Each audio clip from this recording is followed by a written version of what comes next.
아멘. 우리 옆 사람과 함께 인사하겠습니다. 사랑합니다. 축복합니다. 인사하겠습니다. 오늘 성령 강림주일인데 우리가 구약에서는 77절이라고도 합니다. 이 성령 강림주일은 유대인들에게 있어서는 그 77절 절기는 오순절 이 절기는 이스라엘 백성들이 출애굽해서 시내산에서 하나님의 율법을 받은 날이기도 합니다. 그래서 이 77절을 지킬 때 그들은 하나님께로부터 율법 받은 날이다 이렇게 지키고, 그리고 우리가 아는 것처럼 오늘날 교회는 이 날을 오순절, 성령님께서 임하신 절기로 지킵니다. 하나님 말씀과 복음과 이 성령은 함께 일하시는 분이시다라는 것을 우리가 이 절기를 통해서도 알게 됩니다. 오늘 예수님께서 이제 십자가에 못 박혀 돌아가시려고 이미 누가복음 9장에서부터 예루살렘을 향하여서 가시기로 작정하시고 지금 그 여정을 가십니다. 오늘도 그 예루살렘을 향하여서 가시는 길에 여러 도시와 마을에서 복음을 전하시는 가운데에 어떤 한 사람이 예수님께 나와서 이렇게 질문을 합니다. 뭐라고 질문하느냐 하면, 주여, 구원을 받는 자가 적습니까? 적으니까? 라고 이렇게 질문을 했습니다. 왜 사람이 이렇게 질문을 했을까? 예수님을 따라다니면, 구원자 대신 메시아 대신 이분을 따라다니면 만사가 형통하고 축복받고 출세하고 놀라운 기적을 체험할 줄 알았습니다. 그런데 예수님을 계속 따라다니니까 예수님은 자꾸 전혀 다른 말씀을 하십니다. 부자가 천국에 들어가기가 낙타가 바늘길 통과하기보다도 어렵다. 누구든지 자기 십자가를 지고 나를 따르지 않으면 내 제자로 합당하지 않다. 자기 가족을 나보다도 더 사랑하는 자도 나에게 합당하지 않다. 이런 말씀들만 계속 하니까 이 사람들이 듣기에 정말 구원받는 사람이 얼마 없겠네라는 그런 생각이 들었던 것입니다. 그런데 이 질문에 대한 예수님의 답변은 좁은 문으로 들어가기에 힘쓰라 라고 이렇게 말씀하십니다. 구원에 대해서 말씀하셨는데 예수님께서 좁은 문이라는 이러한 답변을 주셨다라는 것입니다. 결국 이 좁은 문이라는 것은 구원에 관한 말씀인 것입니다. 그러면 오늘 예수님께서 이 좁은 문으로 들어가기에 힘쓰라라고 말씀하셨는데 이 좁은 문이라는 게 도대체 뭔가에 대해서 먼저 한번 생각해 보기 원합니다. 첫 번째, 좁은 문이라는 것은 문이 좁다라는 의미죠. 말 그대로 좁다라는 겁니다. 통로가 좁기 때문에 이것저것 많은 것을 들고 들어갈 수 없습니다. 그냥 맨몸으로 들어갈 수 있는 문입니다. 사람은 근본적으로 이것저것 많은 것을 늘 소유하기를 원합니다. 돈도 많이 가지고 싶고 부동산도 많이 가지고 싶고 명예와 학벌도 많이 가지려고 합니다. 심지어 없는 것도 있는 것이라고 거짓말하면서까지도 소유하려고 하는 것이 사람입니다. 하지만 천국은 그 구원의 문은, 천국의 문은 이런 것 가지고 들어가는 곳이 아니다라는 것입니다. 우리가 천국 문 들어갈 때에 이 땅 가운데에서 너무 귀중하고 소중하게 생각했던 것을 하나님께서는 다 무가치한 것으로 만들어 버리셨다라는 것입니다. 우리가 요즘은 코로나 때문에 해외를 잘 못 나갑니다. 하지만 우리가 해외 나갈 때에 이런 비슷한 경험을 합니다. 출국장으로 나갈 때에 나중에 마시려고 아껴두었던 음료 가감없이 그 출국장 앞에서 쓰레기통에 버려야 됩니다. 공항 검색대 통과할 때 더 합니다. 몸에 나도 모르게 지니고 있었던 동전들 다 빼야 되고 허리띠 풀어야 됩니다. 목걸이까지 끌어내야 되고 머릿속에 들어있었던 머리핀까지도 다 빼야만 통과할 수 있는 것입니다. 이것이 바로 우리가 공항 검색대에 통과할 때에 경험하는 일들입니다. 그러면 구원의 검색대, 천국의 검색대 마찬가지입니다. 나의 의가 되시는 예수님 그분만 옷 입고 통과할 수 있는 겁니다. 그 옷에다가 덕지덕지 가지고 갈 수 없다라는 것입니다. 당신 돈을 주인으로 삼고 있군요. 지나가면 삐소리 난다라는 겁니다. 내 사업이 더욱 예수님보다 소중한 그 사람 삐소리 난다라는 것입니다. 학벌과 외모 이것이 우상이 된 사람 역시 삐소리 난다라는 것입니다. 사람들의 인기 알아주는 것, 존경, 칭찬 이것을 은근히 즐겼던 사람 지나가면은 삐소리 난다라는 것입니다. 자존심, 체면 이거 세우려고 힘쓰다 보면은 삐소리 난다라는 것입니다. 자기보다도 주님 더 사랑하는 그 사람 그 마음 가지고 들어가면 삐소리 난다라는 것입니다. 오직 예수님만이 나의 의다, 나의 의다라고 예수님만 옷 입고 이곳을 통과할 수 있는 곳이 바로 구원의 문이요, 천국의 문, 바로 그 문을 통과할 때에 그 어떤 것도 덧대어서 지나갈 수 없는 그런 좁은 문, 이것이 바로 좁은 문의 의미인 것입니다. 둘째로 좁은 문은 하나밖에 없는 유일한 문이다라는 의미를 가지고 있습니다. 비좁은 문이라도 여러 개 있으면 그 문은 좁은 문이라고 부를 수 없을 겁니다. 우리가 놀이공원 같은 데 가보면 한 사람이 지나갈 수 있는 좁아 보이는 문이지만 그 문이 쫙 여러 개 이렇게 펼쳐져 있으면 결코 그곳은 좁은 곳은 아닙니다. 많은 사람들이 넓게 지나갈 수 있는 문입니다. 오늘 좁은 문이라고 말씀되어지는 이 부분을 영어 성경에서는 The narrow door라고 이렇게 번역하고 있습니다. 앞에 정관사 더가 붙었다라는 것은 그 문은 특정한 문이다, 유일한 문이다라는 의미입니다. 바로 양의 문 대신 예수 그리스도 그분을 의미하는 것입니다. 오늘 누가복음과 같은 본문을 가지고 있는 마태복음 7장에 보면은 7장 13절과 14절 말씀에 이렇게 말씀합니다. 좁은 문으로 들어가라. 멸망으로 인도하는 문은 크고 그 길이 넓어 그리로 들어가는 자가 많고 생명으로 인도하는 문은 좁고 길이 협착하여 찾는 이가 적음이다 라고 말씀합니다. 우리는 흔히 이 말씀을 보면 일반적으로 좁은 문이구나, 이 세상의 넓은 문은 세상의 정욕 가지고 쾌락 가지고 자기의 즐거움을 따라서 자기 뜻대로 살아가는 그러한 문이 이 넓은 문이다라고 생각하고, 반대로 좁은 문은 그러한 즐거움, 욕심, 쾌락 다 버리고 그렇게 힘들게 자기를 희생하면서 진리를 따라 순종하면서 걸어가는 그러한 길이다라고 그렇게 생각합니다. 하지만 오늘 이 마태복음 말씀은 사실 우리가 아는 것처럼 마태복음 5장에서부터 7장까지는 산상수훈의 내용이 담겨져 있습니다. 예수님께서 이 산상수훈 말미에 오늘 좁은 문과 넓은 문에 대해서 말씀하고 계시는데, 예수님께서 오늘 이 산상수훈에서 말씀하시는 넓은 문은 어떤 문이고 좁은 문은 어떤 문이냐면, 먼저 넓은 문은 바리새인들이, 율법학자들이, 서기관들이 추구했던 문입니다. 그 문은 어떤 문이냐 하면, 우리가 잘 아는 것처럼 바리새인들은 사실 예사로운 사람들은 아닙니다.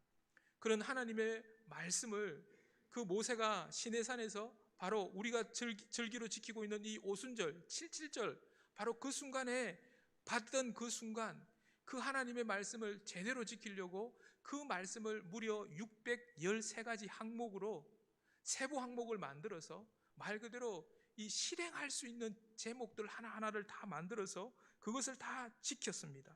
구제도 열심히 했고, 그리고 하나님 앞에 예물도 열심히 드렸고, 기도도 열심히 했던 그런 사람입니다. 그런데 예수님께서 이 산상수훈에서 그들을 계속 지적하시는 부분이 있는데, 꾸지람하시는 부분이 있는데, 그게 뭐냐면 그들이 외식을 하고 있다라는 것이었습니다. 예물을 드리는 것도 남에게 보이려고 하고 있고, 금식하는 것도 남에게 보이려고 하고 있고, 기도하는 것도 남에게 보이려고 하고 있다라고 지속적으로 말씀을 하고 계십니다. 그들이 결국은 자랑하려고 그것을 하고 있다라는 거죠. 그런데 우리가 왜 그것을 남에게 보이고 남에게 자랑을 하느냐, 그 말은 바로 자기의 그 마음 가운데에 내가 이만큼 다른 사람보다도 더 뛰어나다, 내가 다른 사람보다도 더 많은 것을 하고 있다, 자기의 그 의를 드러내고 싶어하는, 자랑하고 싶어하는 그러한 의가 바로 자기 속에 내재되어져 있는 것입니다. 그러니까 예수님께서 넓은 문이라고 말씀하셨던 마태복음 7장에서 말씀하셨던 이 넓은 문은 어떤 문이냐면, 바로 내가 뭔가를 해서 나의 의를 쌓아서 들어가려고 했던 바로 그 문을 말씀하고 계시는 것입니다. 근데 그 문은, 그 넓은 문은 나중에 가보면 끝은 생명에 도달하지 못하고 낭떠러지 멸망에 도달한다라고 말씀하셨습니다. 그러면 반면 예수님께서 말씀하시는 좁은 문은 이 마태복음 7장에서 어떠한 문인가? 결국 바리새인들이 그렇게 자랑했습니다. 나는 613가지의 이 관문을 다 통과했다. 하나도 미스 없이, 하나도 불합격 당하지 않고 다 통과했다. 라고 그렇게 말할 때 예수님께서 그래요? 다 통과하셨습니까? 참 훌륭합니다. 그러면 이 문도 통과하셨습니까? 라고 말하면서 산상수훈에서 말씀합니다. 그게 뭐냐면 그래, 너희가 간음하지 말라라는 이 문을 잘 통과했구나. 그러면 간음이라는 것은 네가 마음속에 누군가를 보고 음욕만 품어도 그게 간음인데 너 그 문도 통과했습니까? 라고 질문하고 계십니다. 살인하지 않았습니다. 나는 살인하지 않는 이 관문을 통과했습니다. 라고 말하는 그 사람에게 그래요. 그러면 형제에게 미워하는 마음을 품거나 형제에게 욕만 하더라도 너는 어리석은 사람이다라고 말하는 그 말만 하더라도 그것이 곧 살인인데 그 문도 통과했습니까? 라고 그렇게 묻는 것입니다. 그 말은 무슨 말입니까? 그 누구도 그 문을 통과할 사람이 없다라는 말입니다. 그래서 예수님께서 바로 말씀하시는 이 좁은 문은 그래, 아무도 통과할 수 없는 그 문인데 내가 통과하지 못하는 그 사람을 위해서 대신 죽어줬고 내가 그 통과할 수 있는 패스권을 그 사람에게 줬다. 바로 내가 그 사람들에게 준 그 문을 통과해야 된다. 그래서 너는 나를 믿으면, 나를 구원자로 믿으면 통과되는 그 유일한 구원의 문, 그것이 바로 좁은 문이다 라고 말씀하시는 것입니다. 예수님께서 말씀하신 유일한 구원의 문, 그 좁은 문은 바로 예수님 그분이셨던 것입니다. 셋째로 좁은 문은 문이 좁다 보니까 이 문을 지나고 난 이후에도 여전히 좁은 길이 예비되어져 있다라는 것입니다. 우리가 예수 믿으면 세상에서 대우받고 세상에서 안 되던 일 술술 잘 풀릴 것 같고 모든 문제가 다 없어질 것 같아서 예수님 믿습니다. 그런데 예수 믿었는데 물론 그런 사람도 있습니다. 하나님께서 그렇게 사용하시는 분도 있는데 그렇지 않은 분도 역시 있습니다. 어떤 면으로 예수 믿지 않을 때보다 예수 믿고 나니까 더 큰 비난도 있고 핍박도 있고 고난도 찾아옵니다. 그런데 바로 이 좁고 힘든 길, 이렇다 보니까 많은 사람들이 찾아가지 않고 적은 사람이 찾아갑니다. 그러다 보니까 어떻습니까? 외롭습니다. 코로나가 터져가지고 현장 예배 안 되는데 나는 그렇게 믿음 가지고 현장 예배 와 보니까 누구도 안 나오고 외롭습니다. 나도 나와야 되나 이렇게 생각 들어서 왠지 나도 나오기 싫은 것입니다. 그 외로움이 있습니다. 바로 그와 같은 것. 왜 그렇습니까? 바로 그 통과했지만 그 이후에 길이 좁다라는 거죠. 사도 바울은 우리가 아는 것처럼 3번의 전도 여행과 4번째 로마로 포로의 몸이 되어서 죄수의 몸이 되어서 압송되었습니다. 바로 그 로마로 끌려가서 이 감옥에 약 2년이나 넘는 시간 동안 감옥에 갇혀 있었는데 이때의 사도 바울이 그곳에서 편지글을 쓴 것이 오늘날 우리 성경에 들어 있습니다. 이걸 우리는 서신서라 그러는데 그 중에 한 권이 바로 골로새서라는 편지의 글입니다. 그 골로새서 편지를 마치면서 끝인사 부분에 보면 이런 말씀이 있습니다. 골로새서 4장 14절 말씀입니다. 사랑받는 의사 누가와 또 데마가 너희에게 문안하느니라. 지금 감옥에 갇혀 있는 로마 감옥에 갇혀 있는 바울과 함께 의사 누가도 같이 있고 그리고 데마라는 사람도 같이 돌봐주고 있다라는 그러한 말입니다. 그런데 바울은 이렇게 첫 번째 이 로마 감옥에 갇히고 나서 풀려납니다. 풀려나고 나서 또 한 4년 정도를 전도 여행을 다니다가 또 4년 후에 한 번 더 로마 감옥에 또 갇히게 됩니다.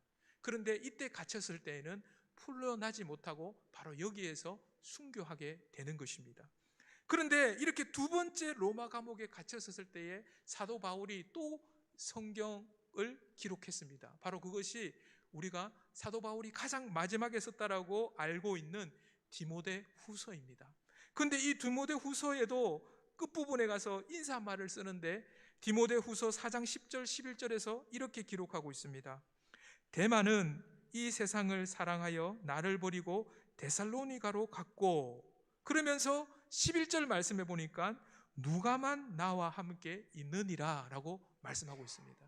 조금 전에 4, 5년 전에는 그때 누가하고 데마가 나의 이 옥고를 치루어주고 같이 돌봐주고 같이 있는데 5년 이후에 두 번째 감옥에 갇혔을 때에는 누가는 남아있는데 데마는 더 이상 남아있지 않다. 세상을 사랑하여서 데살로니가로 떠나가 버렸다.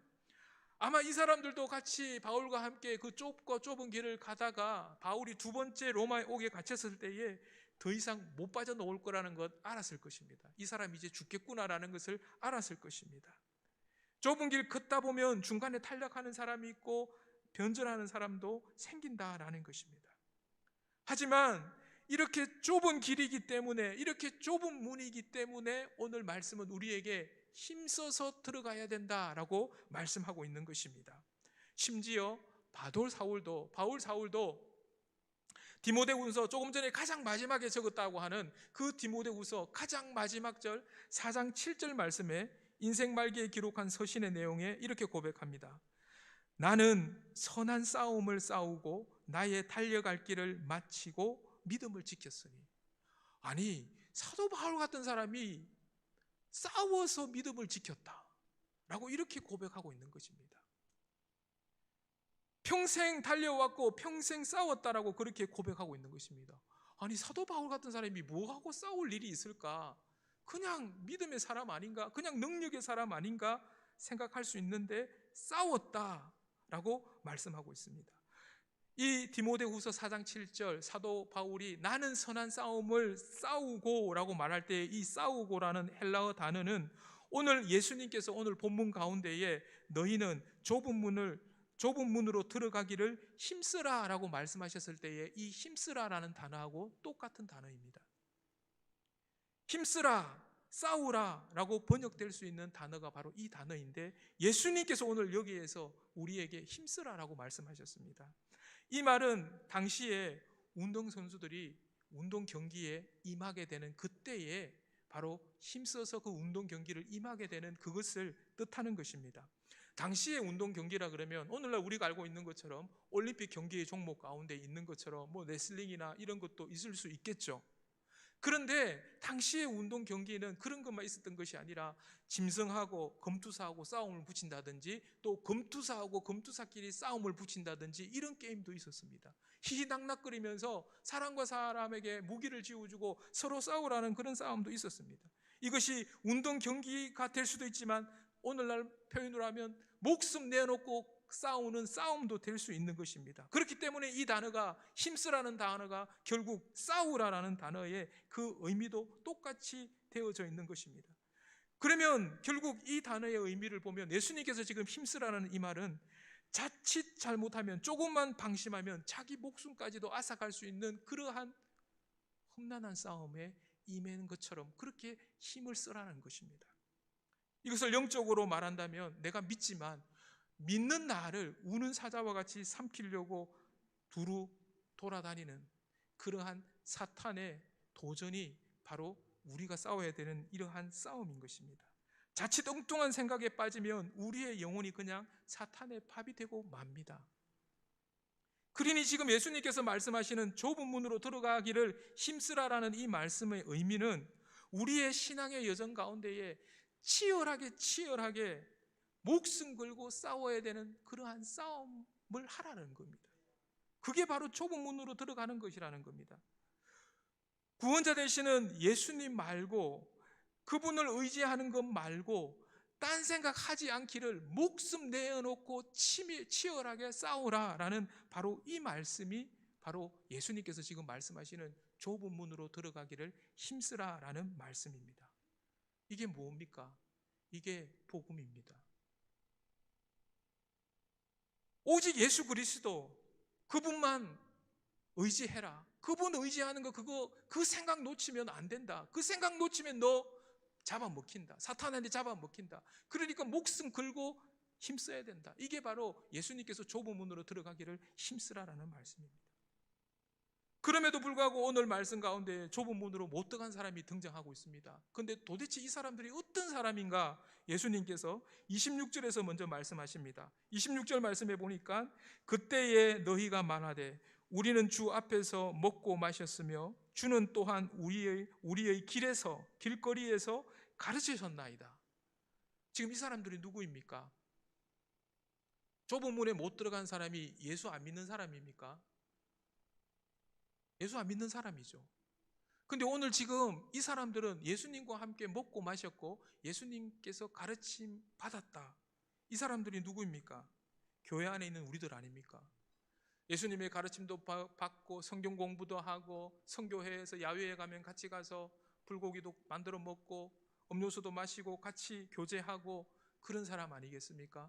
근데 그 사람인데 오늘 막상 예수님 앞에 섰을 때에 좁은 문 안에 있는 것이 아니라 좁은 문 밖에 있는 사람이 있었다라는 것입니다. 우리는 그렇게 생각합니다. 기독교 학교 보내면 예수 믿고 구원 받는 줄 압니다. 교회만 가면 예수 믿고 구원 받는 줄 압니다. 복음은 우리에게 뭔가를 지켜라, 뭔가를 하라 이것 아닙니다. 복음은 우리에게 좋은 소식을 전해주는 겁니다. 그 좋은 소식이 뭐냐? 예수님이 하셨다. 예수님이 하셨다. 구원자를 소개해 주는 겁니다. 그렇게 수많은 시간 교회에 와서 우리가 정말 집중해야 될 건 뭐냐 하면 오직 예수님이 나의 구원자가 되신다. 예수님이 나를 구원해 주셨다. 이것 잊어버리면 안 되는데, 그런데 얼마나 많은 순간에 우리가 이것 잊어버리게 만드는, 그것도 교회 밖이 아니라 교회 아닌데도 이거 잊어버리게 만들어요. 우리가 왜 다른 사람의 신앙생활 하는 걸 보면서 저 사람은 왜 저래, 저 성도는 왜 저래 그렇게 이야기합니까? 그 마음은 이미 그 마음속에 저 사람이 예수님으로 인해서 구원받는 게 아니라 행동을 제대로 함으로써, 저렇게 하면 구원 못 받는데 지금 이미 그 구원의 기준은 자기 안에서 이미 시작됐는데 왜 판단하고 정죄하느냐 하면 그 사람의 구원이 행동으로 이루어지는 것처럼 생각할 수 있는 겁니다. 물론 이 마음이 계속 들어오지는 않겠죠. 근데 그런 생각 들 때 어떻게 하라는 겁니까? 다시 좁은 문으로 들어가기를 치열하게 싸우라는 겁니다. 오늘 28절에 또 못 들어가는 사람이 있습니다. 누굽니까? 28절 말씀해 보니까 너희가 아브라함과 이삭과 야곱과 모든 선지자는 하나님 나라에 있고 오직 너희는 밖에 쫓겨난 것을 볼 때에 거기서 슬피 울며 이를 갈리라. 이 사람들은 자기 조상입니다. 이스라엘의 조상이죠. 믿음의 조상 아브라함, 우리 조상 이삭, 야곱 다 하나님 나라 들어갔으니까 나도 그 후손이니까 들어간다라고 생각했습니다. 그래서 할례만 받으면 나는 따놓은 당산이야. 하나님 나라 들어가는 거는 100%야. 오늘날로 말한다면 모태신앙이죠. 할아버지 5대, 6대 조상이 우리 예수 믿었습니다. 복음의 선조가 있습니다. 사람들이 말만 하면 다 아는 그런 훌륭한 신앙인들이 우리 가문에 즐비합니다. 이 말만 하다가 이 생각만 하다가 예수님이 나를 구원해 주셨습니다. 이 생각 놓쳐버립니다. 그런데 우리 조상은요, 그 아브라함은, 이삭은, 야곱은 혈통으로 구원받은 게 아니었다라는 겁니다. 믿음으로 구원받았다라는 겁니다. 예수 그리스도 하나님 그분을 믿음으로 구원받았다라는 것입니다. 어떤 이유에서건 결국 이들은 문 밖에 있게 되었습니다. 문이 닫혀버렸다라는 것입니다. 여러분, 예수님께서 이 땅에 오셔서 세리와 창기들, 우리가 누가 봐도 꾸중 들을 것 같은 그 사람을 꾸중한 일이 거의 없습니다. 심지어 간음하는 현장에서 붙잡혀 온 그런, 어떻게 보면 나쁜 그러한 일을 한 그 사람조차도 예수님께서 받아주셨습니다. 그런데 누가 봐도 칭찬받아야 되고 인정받아야 되고 존경받아야 되는 바로 그 사람들, 바리새인과 서기관과 율법학자들, 집중적으로 예수님께 꾸중을 드렸습니다. 결국 오늘 그러한 사람들이 지금 문 밖에 서 있다라고 지금 예수님께서 말씀하시는 것입니다. 아니, 예수님이 야단치시려면 그 사람 쳐야 되는데 왜 그 사람들 야단치지 않고 바로 누구나 봐도 존경할 것 같은 그 사람들을 야단치느냐라는 겁니다. 세리와 죄인들은 자타가 다 자기들이 죄인이라는 것을 공인했습니다. 그러니까 그 사람들은 구원받을 수 있는 그러한 능력이 자기 안에 없다라는 것을 100% 깨달았습니다. 그래서 예수님께 나와서 예수님 나를 구원해 주십시오, 이 고백으로 나왔다라는 겁니다. 그런데 바리새인들은 아니, 나 같은 사람이 구원만 받으면 누가 구원을 받아?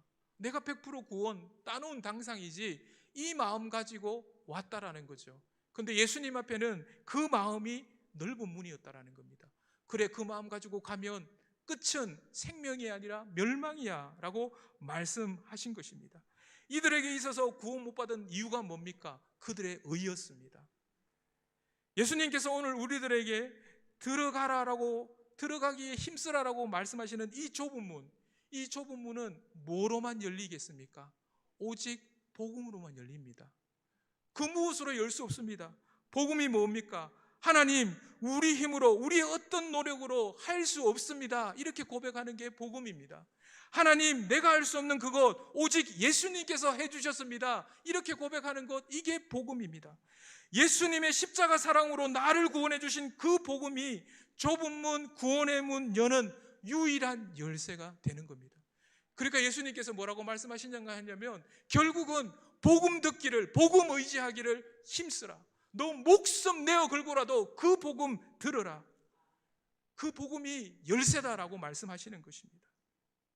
좁은 문을 열 수 있는 유일한 열쇠, 그것은 복음밖에 없습니다. 좁은 문으로 들어가 합당하게 우리의 정욕, 우리의 유혹, 우리의 외로움, 여러분 신앙생활 하는데 정욕이 없습니까? 유혹이 없습니까? 외로움이 안 찾아옵니까? 찾아옵니다. 그런데 그때의 그 문제를 복음 아닌 다른 것으로 해결하면 절대로 안 된다라는 것입니다. 나에게 외로움이 찾아오죠. 신앙생활 하는데 괴로움이 찾아옵니다. 그런데 그때에 무엇으로 해결해야 되는가? 내 생각, 내 경험, 나의 마음 아니다라는 것입니다. 오직 하나님의 복음, 예수 그리스도, 나를 위해서 십자가에 죽으신 그분 생각하고 그분의 길을 따라가는 것, 이게 바로 그 좁은 문을 여는 열쇠다라는 것입니다. 믿음의 선한 싸움을 싸우고 이겨서 주님 앞에 서려면 이 복음을 알아야 된다. 그렇게 말씀드리면 여러분 중에 난 복음 너무 잘합니다, 지긋지긋합니다, 복음 수도 없이 들었습니다. 사실 지난 주일도 복음, 지난 금요일도 복음, 오늘도 복음. 오늘 성령 강림 주일인데 성령님 이야기하셔야죠. 성령님 언제 오신다고요? 복음을 들을 때 오십니다. 복음은 이미 알고 있는데 또 무슨 복음을 들어야 됩니까? 저는 복음을 알고 있습니다. 그러면 하나님께서 왜 그 복음을 우리에게 주실 때에 오늘 우리가 잘 사용하는 사형리처럼 그냥 4페이지, 그림 4장 그냥 간단하게 하나님께서 그렇게 주셨으면 되는데, 하나님께서 우리에게 로마서, 갈라디아서, 히브리서 뿐만 아니라 모든 성경 가운데에 이 복음을 담아 두셨다라는 겁니다. 그래서 찾기도 쉽지 않습니다. 아니, 왜 하나님께서 이렇게 주셨을까? 또한 우리가 잘 아는 사도 바울이 우리가 성경을 반지로 비유하면 그 반지에 박혀있는 다이아, 그 다이아가 바로 성경 안에 있는 로마서라고 그렇게 말합니다. 근데 사도 바울이 이 로마서를 로마 교회에 편지했는데 이 로마서 가운데에 복음을 증거하는데, 이 복음을 내가 정말 복음 전하고 싶다라고 말한 대상이 누구냐면 교회 안 다니는 사람이 아니었습니다. 로마 교회의 성도들이었습니다. 그들에게 복음을 전하고 싶었다라는 것입니다. 우리가 복음을 사형리 정도의 복음만 안다라는 것은 무슨 말이냐면, 내가 금투사인데 내가 이제 힘써 싸워야 되는데 어떤 방법으로 싸우냐면 계속 칼을 들고 앞지르기만 하는, 이것만 하는 사람, 이런 금투사가 싸움의 현장에 가서 이길 수 있겠습니까? 100% 집니다. 나는 이것만 배웠습니다, 내가 아는 복음 이것만 배웠습니다, 앞만 찌르고 있습니다. 옆에서 오는 적은 어떻게 하고, 뒤에서 오는 적은 어떻게 하고, 위에서 오는 적을 어떻게 공격할 수 있고 막아낼 수 있겠습니까? 저도 지난 금요일에도 말씀드리고 제가 많이 말씀드렸죠. 예수 안 믿다가 20대에 대해서 예수 믿었습니다. 세상의 의미도 모르고 인생의 의미도 모르고, 그런데 그 누구에게 말하지 않았지만 내 속에는 죽음의 두려움, 많은 상처 있었습니다. 그런데 그 죽음의 두려움 복음으로 예수님께서 해결해 주셨습니다. 그때 들은 복음이 있었습니다. 그런데 그 복음이 그러면 모든 것이 다 해결되었습니까? 교회 다녔는데도 여전히 내 안에는 낮은 자존감, 열등감, 부모로부터 받은 상처 있었습니다. 근데 그때 당시에 또다시 나의 이 자존감을 세워주고 나의 이 열등감에 대해서 해결해 주신 것은 다른 것이 아니었습니다. 그것도 복음이었습니다. 그러면 목회하는 직업, 목사가 되었으니까 저에게 더 이상 복음이 필요 없습니까?